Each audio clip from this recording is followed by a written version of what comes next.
టీడీపీకి సంబంధించిన ఒక మనిషి కొలికపూడి గిలికపూడి శ్రీనివాసరావు ఏదో ఉంది అతని పేరు.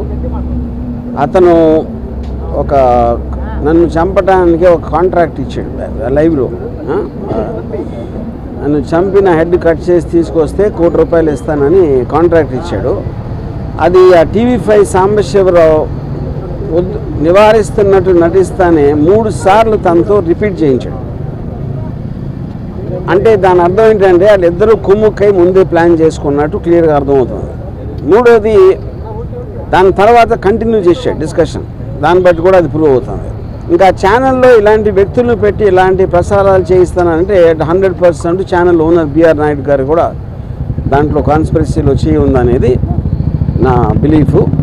దాని సందర్భంగా అది ఆ కంప్లైంట్ ఇవ్వడానికి నేను వచ్చాను ఇక్కడ డీజీపీ గారి దగ్గరికి. డీజీపీ గారి దగ్గరికి నేను దాసరి కిరణ్ కుమార్ మీ ఇద్దరం కంప్లైంట్ హ్యాండ్ ఓవర్ చేసాం.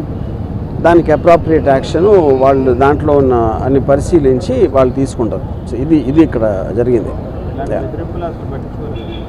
బెదిరింపులు పట్టించుకుంది. ఇప్పుడు మీరు ఇప్పుడు ఆల్రెడీ తను సోషల్ మీడియాలో నేను చేస్తాను అంటే నేను చెయ్యి అన్నట్టు చెప్తున్నాడు. మీకు మర్డర్ చేయటం కన్నా వేరే వాళ్ళని ఇన్స్పైర్ చేస్తున్నారు మీరు. ఎందుకంటే ఇప్పుడు మీకు కిరాయి హంతకుల వీళ్ళ డబ్బులు ఇస్తే ఎవరు చేస్తారు? కిరాయి హంతకులు చేస్తారు. వాడిని చంపితే ఎంత డబ్బులు ఇస్తాను అని ఎంతమంది ఎక్కడెక్కడ ఎలా ఇన్స్పైర్ అవుతారో అని మనకు ఎట్లా తెలుస్తుంది? సో అలాంటిది మీరు టీవీలో చెప్పించడం కానీ చెప్పడానికి అవకాశం ఇవ్వటం అనేది మేజర్ క్రైమ్ అనేది మా ఉద్దేశం. అది కంప్లైంట్ దాని గురించి. అంటే ఇప్పుడు కూడా చాలా కాంట్రవర్సీలు వచ్చాయి. ఇప్పుడు కూడా కంప్లైంట్ రామ్ గోపాల్ వర్మ గారు ఇప్పుడు తొలిసారిగా కంప్లైంట్. అది ఎప్పుడు నన్ను చంపడానికి ఎవరు ఇవ్వలేదండి కాంట్రాక్టు. అది తొలిసారి ఇచ్చారు కాబట్టి నేను కూడా తొలిసారి కంప్లైంట్ ఇస్తున్నాను.